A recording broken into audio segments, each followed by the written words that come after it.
Welcome to this Zentangle Quickie. My name is Heather Hartwick Gladden. I'm a certified Zentangle teacher. And today, super excited, because today, at the time of this recording, it's Thursday, which means it's Tangle Time Day. And today we did another world premiere of a new tangle from our community. It's called Elefel from Sandy Vaughan, also known as the Irish Tangler. I think that's her Instagram handle. All right. It's essentially a grid pattern. Although I saw some amazing things on our Tangle Time. Some that kind of did it without the box. I need the box, and it's like I said, it's absolutely fantastic. Make sure to take a look at the link where it says for more inspiration. That's the blog post that I put out announcing the Tangle to the world, and then while you're there, if you want to subscribe to my blog, because that's where I send those things out from, if you want to catch the recap of our Tangle Time sessions, that will have the screenshots, individual pictures of those that I collect, and links to the replay sessions. So it would almost be like you're there, and to this quickie. So subscribe there, you'll get all of that. All right, and all right, yeah, this I usually say at the end, so I will remember not to do this at the end. If you're interested in taking part in sessions like this, I do them every Thursday. Tangle Time is every Thursday, unless I have a weird schedule. They're free. It's an hour. We have fun exploring a tangle or two. Usually it's just one, but we just delve into it, have fun. Everybody does what everybody wants to do with their tangle.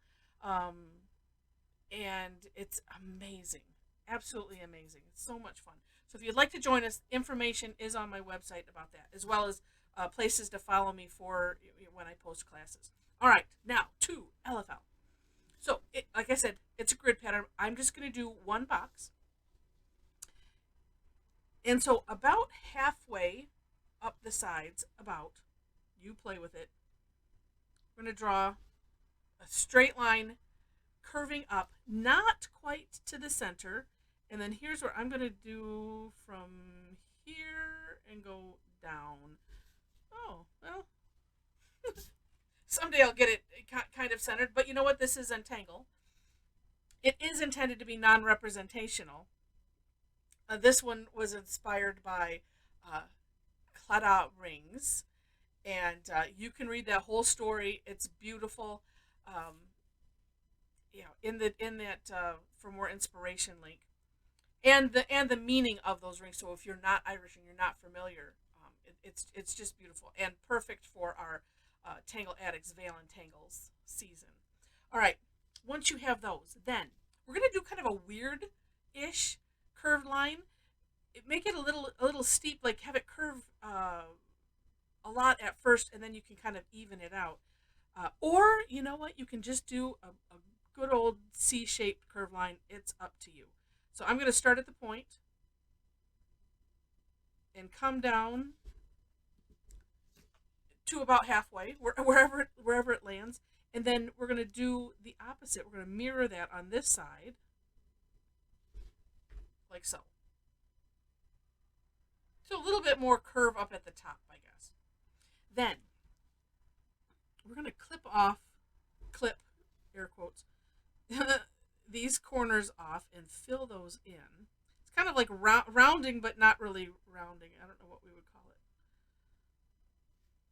Clipping. That works.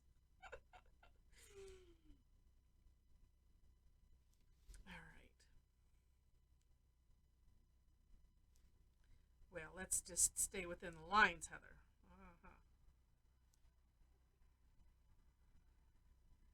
Could have grabbed the graphic one, but I figured by the time I grab it, I could have had it, mostly done. All right, there we go.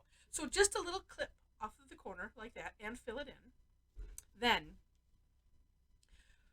we're going to put some straight lines. I'm going to start in the middle, and what I kind of do is I'm imagining, from this tip, maybe an angle.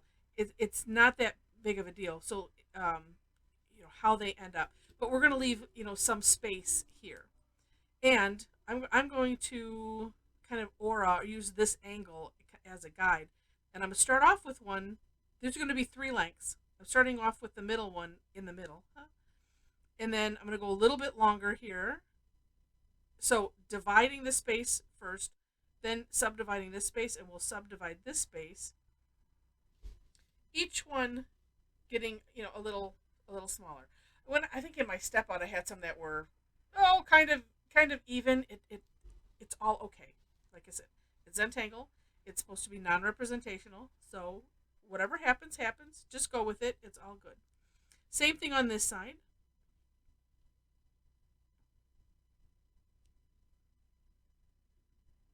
And I'm almost like picturing an angle going up there, just eyeballing. Like I said, it's nothing to get stressed out over. Then we're going to do a double curve line right up here. We're looking at this point. I'm going to go a little to the left of it. And then we're going to bring that down kind of far. Let's do the other side here. So bring that down a little ways past those points. Almost maybe, kind of to the curve. It's up to you. Just down past the points is good. And then you know what, and I wasn't even watching. Oh, good. I have the camera set up so that way I don't, as much as I don't have to think about it as possible and check. And I didn't check to make sure you were actually seeing the pen, not my thumb. And it looks like it was good so far. Okay. And then we're aura-ing that double curve line. And then on top, kind of going from the center, I'm going to do the bigger, I'm going to aura on the inside because that makes it easier. I'm going to take this to the top and come down. Sometimes that's easier to do. And then we'll aura on the inside. All right. Almost last step. From this point here, we're going to make a nice, well, this would be a backwards C shape. And I'm going to kind of touch the one edge over here and then come out a little bit and aim for the tip. And we'll be filling this in. Same thing on the other side. Or if it helps, you can think of it as drawing a heart. Then we're going to fill in those gaps. This is a great opportunity if you didn't like something, in this curve. You can adjust it by with the fill-in course corrector, or even if it was something here, you have to, for here you'd have to want it this bit smaller, and same with this. It doesn't go the other way, unfortunately. And this one, you know what? I'm going to color it in this way because this one I think I'm going to color it in, fill it in first the way it is. But I think I'd like to shave a little off of this side. We'll see. Here's what's magical. It's almost as magical as shading. Filling this in around the heart, it's just like, it can be, I don't really care for it until I get to this point. It's like, oh, look at how neat that is. And I think I will. I'm going to shave just a little bit off, and then I can also show you. Because I have this nice little curve here. Let's see if I can do that. And I just kind of go little by little, tracing over ever so slightly the edge where I want to, bring it in a little bit. So that way I don't have course correction remorse. I like that a little better. It makes it look a little symmetrical. And that's pretty much it. You can decorate, have fun. I'm gonna put these orbs in here because I really like how that looks.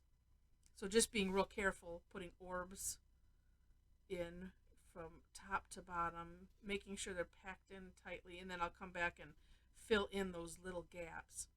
Now, also in that For More Inspiration link, Sandy shares some of her rings, and so you can see the differences in them. They're little works of art, and so you can use that also as inspiration for how you might want to finish it off. Even this crown part, you can do different things there, and you'll see when you take a peek at that picture. It's really, really, really neat.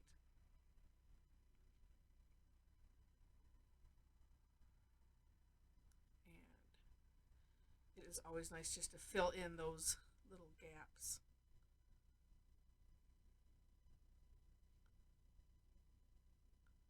All right. And you can do the top or not do the top. I'm gonna leave it that way. And we'll do a little bit of shading. I'm going to start off right here at the top, just because I'm thinking, how do I want to do that shading there? In this, you can put some graphite right at the top of those curves, and then with your tortillon, just kind of spread it out and maybe down just a hair, just to get a nice little gradient.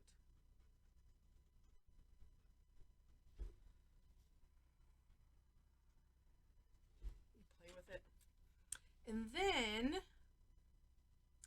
let's do, just trying to be real light because I don't want to have the pencil dig in. Just a little kind of aura-ing with the pencil on that side. You can always bring the graphite to that side if you want to. I kind of like that. And then I like how Sandy did this right here in this little crevice-ish.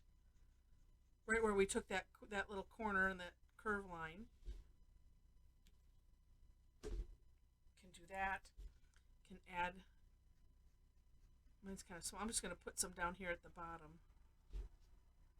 Well, I wasn't thinking. I'm using what's left on the tortillon just to have a little bit of graphite on the outside. Oh, yeah, that looks all right. Turn the tortillon and I'll get some new graphite to remove from the tortillon. It's a little dark.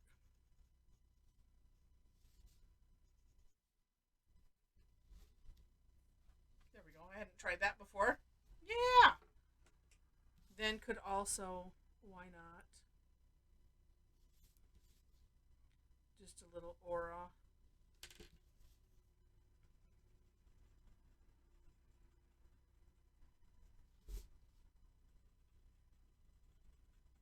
Oh, I could have put little spikes, like it's glowing, like you would really think an aura would be shining, glimmering. Neat tangle, it really is. All right, so let me show you some of the work that I did during our sessions today. I think this was the first one that I did, and had fun using gem technique on that heart, and and some little bit of shiny pen. And this one I did the orbs up on the top too. This one I did not shade down here. I just put it on the one side of the straight lines. Super neat. Then well, I'm gonna save that one for last. And then this one I decided to use a Zendala, and I started off by tracing, using that as this was my string, and then came in a little bit. It's not quite finished. I have some other things to do, but that was just a lot of fun. And then lastly, using it as a border. And I'm looking at it thinking, whose is this? It's such a neat tangle. It looks so much harder than it is. And some of the trick is not worrying about, like say that curve line or how things turn out, and just kind of going with the flow. And it's just really, really neat. So yeah, it's like I said, using it as a border, and the Cladal rings represent, and it's in more detail in that link, but it represents love, friendship, and loyalty. And so that's where we get the LFL name. And I just think it's so brilliant. Sandy is wonderful. And I wanted to share that. I wanted to especially share it during our Valentangles because, it's good any time of the year, but it's just really neat. Super special. All right. Love it, love it, love it. So if you enjoyed this, would love to have you click like. Feel free to share it. If you liked it enough to see more, Would love to have you be a subscriber to the channel. Oh, look at this, just like fits right there. That's cool. Would love to have you be a subscriber to the channel. I already mentioned the description section. You'll find all of the everything there, except for one thing I didn't mention. If you happen to be on Facebook, I have a link to my page there. Would appreciate if you follow that if you would like. And then we have a private Facebook group. So if you want to have fun, share your work, do like the rest of us and gush all over everyone else's work because it's always amazing, and just so much fun. We would love to have you join us. Just to let you know, there are like 4 statements, two required questions to gain entry. Just so you see that there. All right. Like I said, super, super fun tangle. Hope you enjoyed it. And with that, thanks so much for watching. And I wish you happy tangling.